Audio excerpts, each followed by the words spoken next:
여러분, 장미꽃 한 송이 참 예쁘죠? 너무 아름다운데요. 이 꽃을 보통 사람들은 생화라고 부릅니다. 생화. 저건 플라스틱이나 천으로 만든 게 아니고 실제 꽃이기 때문에 저런 꽃을 생화라 이렇게 부르는데요. 사실 저 꽃은 생화가 아니고 사화입니다. 이미 죽은 꽃입니다. 저 꽃이 언제 죽었을까요?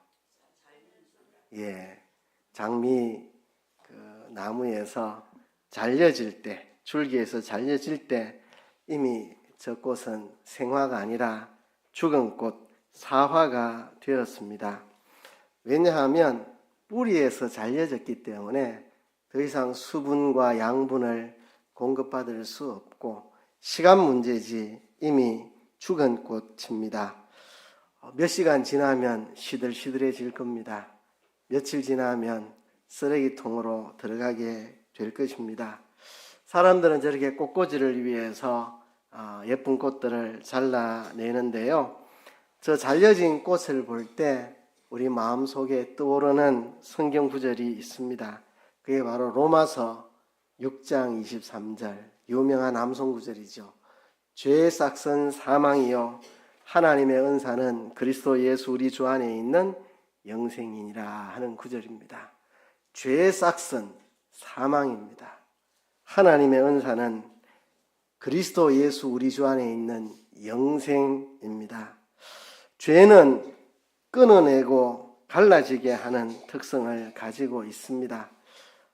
줄기에서 잘려진 꽃이 죽은 것처럼 하나님으로부터 죄 때문에 분리된 사람은 이미 죽은 사람입니다.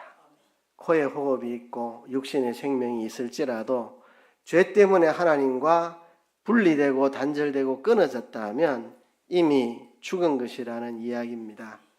동양이나 서양이나 옛날이나 지금이나 사람들이 아주 많이 쓰는 말 중에 하나가 죽겠다는 말입니다. 죽겠다는 말. 그렇죠? 배가 엄청나게 고파요. 그럼 사람들이 뭐라 하죠? 배고파 죽겠다 그러죠. 그죠? 엄청 지겹다 그러면 뭐라 합니까? 속상할 때 뭐라 하죠? 속상해 죽겠다 그러죠. 자, 앞에 말하면 여러분들은 뒤에 죽겠다는 말만 하시면 됩니다. 배불러, 무서워, 졸려, 아파, 더워, 추워, 좋아, 재밌어. 사람들 맨날 하는 말이 죽겠다는 말입니다. 그러다 어느 날 죽습니다. 자, 하나님이 저와 여러분들에게 이런 소원을 가지고 있습니다. 줄기에서 잘려나간 저 장미꽃처럼 시들다가 곧 죽는 삶이 아니라 싱싱한 삶, 생명력으로 가득 찬 삶, 생명 있는 그런 삶을 살아가기를 하나님은 원하십니다. 나이와 상관없이, 건강 상태와 상관없이 우리가 평생 아주 생명력 있게 싱싱하게 살아가는 것, 그게 하나님이 우리를 향해 원하시는 겁니다. 제가 아내랑 결혼해서 신혼 초에 우리가 산 밑에 집이 있었습니다. 그 산에 올라가면 어딘가에 기도원이 있는데 아주 연세가 많으신 고령의 목사님이 거기 원장으로 계시는데요. 거기 몇 번 가봤는데 그 목사님이 늘 그래 이야기 하시더라고요. 나는 늙은 젊은이다. 근데 젊은 늙은이가 너무 많다. 이렇게, 그죠? 나이와 상관없이 청청하게 힘있게 쌩쌩하게 살아가야 되지. 젊었을 때부터 빌빌거리고 그래 살면 되느냐고. 나는 늙은 젊은인데 여러분들은 젊은 늙은이로 사느냐 하고 강단에서 호통을 치시고 그분이 그러시던데요. 그때 참 그 말이 인상적이었습니다. 나이가 들어도 쌩쌩하게 생명력 있게 살아가는 사람이 돼야 되지. 젊어서 맨날 죽겠다, 더워도 죽겠다, 시원해도 추워 죽겠다, 배고파도 죽겠다, 배불러도 죽겠다, 맨날 죽는 소리하고 살면 안 되겠죠. 하나님이 우리에게 소원하시는 것은 나이와 건강 상태와 상관없이 생명력 있게 싱싱하게 살아가는 것, 그게 우리를 향한 하나님의 소원입니다. 그게 우리의 소원이기도 하고요. 우리 모두가 그렇게 바라보고 있습니다. 어떻게 하면 그렇게 생명력 있는 싱싱한 삶을 살아갈 수 있을까? 오늘 창세기 5장에서 그 해답을 우리는 찾을 수 있습니다. 시들지 않는 싱싱한 삶을 살고 싶다면 하나님의 손을 꼭 붙잡고 하나님과 함께 걸어가라고 말씀합니다.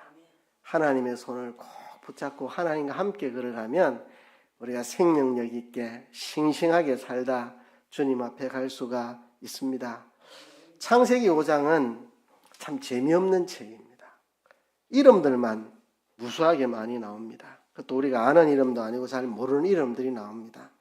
창세기 5장 1절에 아담 자손의 계보가 이러하니라는 말로 시작해서 아담 자손의 계보가 쭉 나옵니다.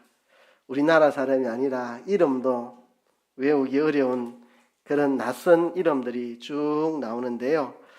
창세기 5장이 정말 지루하고 재미없는 이유는 이름들이 많다는 것보다 더 근본적인 이유가 있습니다. 이 많은 이름들이 죽었다는 말로 끝나기 때문에 지겨운 겁니다. 그죠? 죽었다는. 이 창세기 5장을 그림으로 그리면 이런 그림이 됩니다. 창세기 5장에 나오는 수많은 이름들 다 죽었다는 말로 끝이 납니다.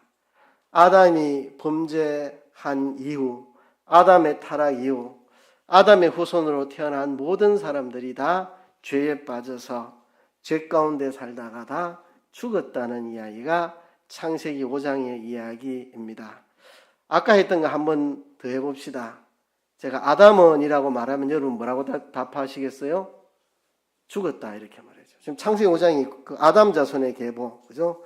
아담이 130세에 자기 모양 곧 자기 형상과 같은 아들을 낳아 이름을 셋이라 하였고 아담이 셋을 낳은 후 800년을 지내며 자녀를 낳았으며 그가 930세를 향수하고 죽었더라. 셋은 어쩌고 저쩌고 한 다음에 죽었더라. 그죠? 자, 한번 해봅시다. 아담은, 셋은, 에노스도, 큰 소리로 합시다. 죽었더라. 자, 다시 합니다. 다시. 아담은, 셋도, 에노스도, 게난도, 마할랄렐도, 야렛도, 무드셀라도, 라멕도, 이게 창세기 5장의 이야기입니다. 아담이 죄를 지은 뒤 그의 모든 후손들의 이야기가 죽었더라는 말로 다 끝이 납니다. 그런데요, 창세기 5장에 정말 우리에게 힘을 주는 말씀이 있습니다. 그게 오늘 본문 5장 24절 말씀. 이 재미없는 책 속에 정말 우리에게 생명을 불어넣어주는 말씀. 5장 24절 우리 다 같이 다시 한번 읽읍시다. 시작. 에녹이 하나님과 동행하더니 하나님이 그를 데려가심으로 세상에 있지 아니하였더라. 아멘. 자, 창세기 5장의 그림이 이게 완성이 된 그림이 아닙니다. 창세기 5장 그림을 완성하려면 한 가지를 더 그려야 됩니다. 바로 이 그림입니다. 그죠? 모두가 나고 낳고 죽었더라. 나고 낳고 죽었더라. 나고 낳고 죽었더라. 그런데 한 사람 에녹, 그는 죽음을 보지 않고 하늘로 갔다. 그는 죽지 않았다.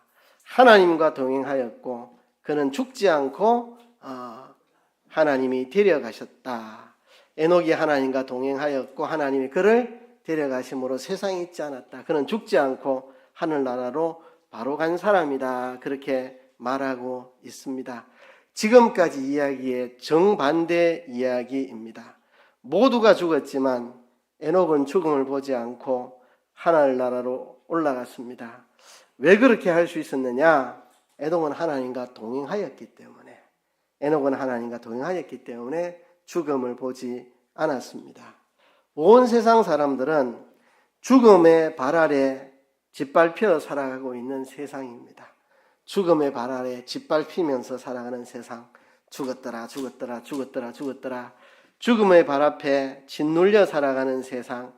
그 세상 속에서 죽음의 행렬을 따라가지 않고 죽음의 행렬을 따르지 않고 죽음의 행렬을 거슬러가는 한 사람의 삶이 등장합니다. 그가 바로 에녹입니다. 에녹은 죽음의 발 아래 짓밟히지 않았던 사람입니다. 그는 하나님과 동행하는 생명력 있는 삶을 살았고, 그래서 죽지 않고 하늘나라로 가므로 에녹이 하나님과 동행하는 생명력 있는 삶, 이것이 바로 영생하는 삶인 것을 우리에게 보여주었습니다. 에녹은 죽음을 발 아래 밟고 산 사람입니다. 다른 모든 사람들은 죽음의 발 아래 짓밟혀 살아갔는데 에녹 혼자 죽음을 발 아래 짓밟고 살아갔던 삶입니다. 그래서 에녹은 살았다고 하지 않고 동행하였다고 기록하고 있습니다. 다른 사람은 죽었더라 이러면 에녹은 살았더라 이래 말해야 되는데 살았더라고 말하지 않고 하나님과 동행하였다고 말합니다. 여러분, 생명력 있게 사는 게 뭐냐? 하나님과 동행하는 삶입니다. 우리가 뿌리 잘린 장미꽃처럼 시들지 않고 생명력 있게 살고 싶다면 우리가 죽겠다 노래하고 살지 않고 에녹처럼 살고 싶다면 하나님의 손을 꼭 붙잡고 하나님과 함께 걸어가야 합니다. 하나님과 동행하는 것이 생명력 있게 산생활을 하는 것입니다. 하나님과 동행하는 것, 그것이 바로 우리가 사망에게 짓밟히지 않고 사망을 발 아래 짓밟고 사는 참 생명력 있는 싱싱한 시들지 않는 삶입니다. 자, 하나님과 동행하는 것, 하나님의 손을 붙잡고 하나님과 함께 인생의 길을 걸어가는 것, 어떻게 하는 것이 하나님의 손을 붙잡고 하나님과 동행하며 살아가는 삶인가? 여러분, 구체적으로 실천적인 이야기를 좀 할까 합니다. 어떻게 하는 게 하나님의 손을 꼭 붙잡고 하나님과 함께 인생을 걸어가는 것인가? 좀 구체적으로 실감나는 이야기로 하겠습니다. 첫 번째는요, 머리로 해야 할 일이 있습니다. 머리로 해야 할 일은 하나님을 의식하면서 살아가는 겁니다. 하나님을 의식하며 살아가는 거. 그렇죠? 나를 사랑하시는 하나님이 항상 내 옆에 함께 계신다. 하나님이 나를 도우시고 책임져 주신다. 우리가 이렇게 해야 되나 저렇게 해야 되나 마음이 나누어질 때 하나님이 내 길을 인도해 주시고 책임져 주신다. 내 가는 길이 힘들고 어려울 때 하나님이 나를 도와주신다. 내가 어디로 가야 할지 앞길이 캄캄할 때 하나님이 내 길을 비춰주시고 내 길을 인도해 주신다. 또한 하나님이 내 마음과 내가 하는 일을 다 보고 계신다. 나의 앉고 일어섬을 아시고 나의 마음을 다 감찰하시고 그분이 나를 지켜보고 계신다. 늘 나는 하나님 앞에 살아가고 있다 하는 것을 의식하면서 살아가는 것, 이게 하나님과 동행하고 살아가는 겁니다. 여러분, 아침에 눈을 뜨면 하나님이 나와 함께 계신다. 출근하면서 하나님이 오늘도 내 곁에 계신다. 직장에 도착하면 먼저 잠시 기도합니다. 하나님, 오늘 하루 주님과 동행하고 주님이 내 곁에 계신 것을 인식하며 살아가게 도와주세요. 늘 하나님을 인식하고 하나님의 임재를 느끼면서 살아가는 것, 그게 하나님과 동행하는 삶입니다. 머리의 훈련입니다. 나를 사랑하시는 하나님, 항상 내 곁에 내 안에 나와 함께 계신다. 늘 도우시고 지키시고 보호하시고 내 갈 길 인도하시고 항상 내 곁에 계신다는 것을 잊지 않고 살아가는 것, 그게 하나님과 동행하는 것입니다. 이런 훈련해 보세요. 아침에 눈 뜨고 저녁에 눈 감을 때까지 내가 늘 하나님을 의식하고 살아가고 있는지, 하나님 새까맣게 까먹고 있다가 저녁에 잘 때 참 하나님 나와 함께 계시지 그때 생각하는지, 직장 가서 하나님 새까맣게 잊어먹고 나 혼자 살아가고 있는지, 직장에서 무슨 일을 하든 무슨 학교에서 공부를 하든 늘 하나님을 머릿속에 의식하고 살아가는지, 그게 하나님과 동행하는 것입니다. 두 번째는 우리 가슴으로 훈련하는 것입니다. 하나님이 기뻐하실 일을 나도 기뻐하고 하나님이 싫어하실 일을 나도 싫어하고, 하나님이 좋아하시는 것을 나도 좋아하고, 하나님이 꺼리시는 일을 나도 꺼리고, 하나님이라면 안 하실 일을 나도 하지 않고, 하나님이면 하실 일을 나도 열심히 하고, 하나님이 슬퍼하실 일을 나도 슬퍼하고, 그렇죠? 그래서 하나님 기쁘시게 살아가는 거, 내 가슴으로 하나님이 바라보는 것을 나도 바라보고, 하나님이 고개 돌리는 것을 나도 고개 돌리고, 하나님이 안타까워하시는 걸 나도 안타까워하고, 하나님이 노여워하시는 걸 나도 노여워하고, 하나님이 진노하는 것을 나도 진노하고, 하나님이 너무너무 사랑하시는 것을 나도 사랑하고, 하나님이 하고자 하시는 일을 나도 하고 싶어하고, 이렇게 내 마음으로 주님 기뻐하시는 삶을 살아가는 것, 주님 기뻐하시는 그 길을 가려고 내 마음을 품는 것, 그게 하나님과 동행하는 삶입니다. 세 번째는요, 우리 손으로 훈련하는 것입니다. 우리 행동으로 하나님께 순종하는 겁니다. 우리 행동을 하나님께 순종하는 것. 여러분, 누군가와 길을 동행해 본 적이 있으시죠? 친구랑 길을 동행하다가 갈림길이 나타납니다. 그럴 때 갈림길에서 선택을 해야 합니다. 내가 가고자 하는 길과 친구의 가는 길이 다를 때 내 자신을 끊고 친구가 가는 길을 따라갈 수도 있고, 아니면 친구와 이별하더라도 내가 가고자 하는 길로 갈 수도 있습니다. 문제는 우리가 하나님과 동행할 때 갈림길이 나타날 때입니다. 나는 오른쪽으로 가고 싶은데 하나님이 왼쪽으로 가라 하면 내 생각을 끊고 하나님과 함께 왼쪽으로 갈 수 있는 것, 그게 하나님과 동행하는 겁니다. 하나님과 함께 길을 가다 또 갈림길을 만났는데 나는 왼쪽으로 가고 싶은데 하나님 오른쪽으로 가겠다고 하십니다. 그러면 내 생각을 끊고 하나님 따라 오른쪽으로 가는 것, 그게 하나님과 동행하는 겁니다. 우리 인생길에는 수많은 갈림길이 있습니다. 수많은 갈림길. 그 갈림길 앞에서 우리가 이쪽으로 가야 되나 저쪽으로 가야 되나 고민하죠. 그때 하나님께 물어보고 하나님의 뜻을 찾아서, 하나님이 가라고 하시는 길이 힘든 길일지라도, 고생스러운 길일지라도, 손해보는 길일지라도, 정말 너무 견디기 어려운 길일지라도 하나님과 동행하기 위해서 그 길을 가는 것, 이것이 우리가 하나님과 동행하는 것입니다. 여러분, 친구랑 길을 가다가 친구가 가자 해서 자기의 길을 포기하고 따라가 본 적이 있으시죠? 저도 고등학교 때 1학년 때인데요, 친구 하나를 그렇게 전도하고 싶어서 하루도 빠지지 않고 그 친구 구원해 달라고 기도하던 친구인데요, 이 친구가 1년 내에 믿음의 길을 거부하더니 이제 학년이 바뀔 쯤에 교회 나오기 시작했는데요, 그 1년 동안 제가 이 친구 전도하러 얼마나 애를 썼는데, 문제는 수업 마치고 집에 갈 때입니다. 저는 집이 멀어요. 되게 멀어요. 그래서 버스 안 타고 걸어가기에는 적절치 않은 먼 곳에 집이 있었어요.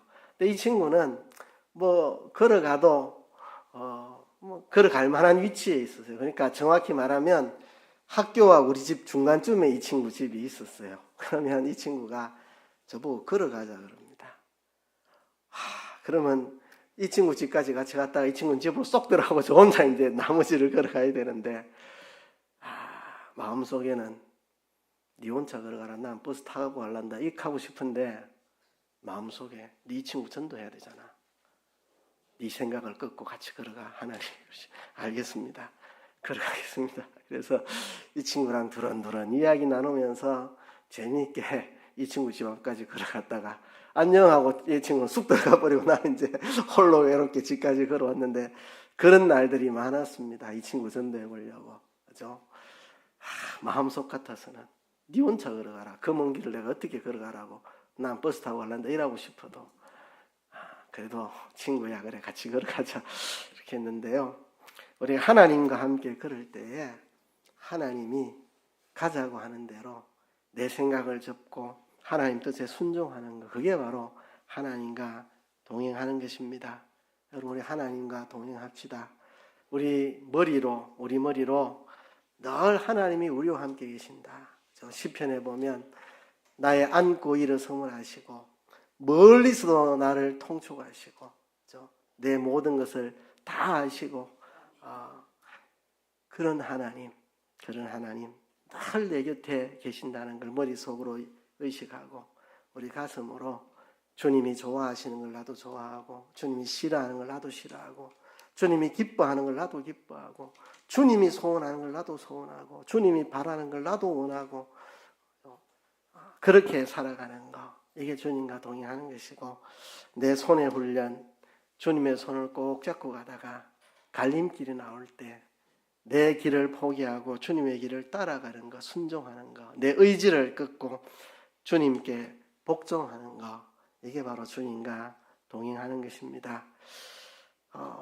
저 그림을 왜 마지막 그림으로 보여드렸느냐 하면요, 제주도의 초대 선교사였던 이기풍 목사님이 있는데, 이 이기풍 목사님의 막내딸이 이사례 권사님입니다.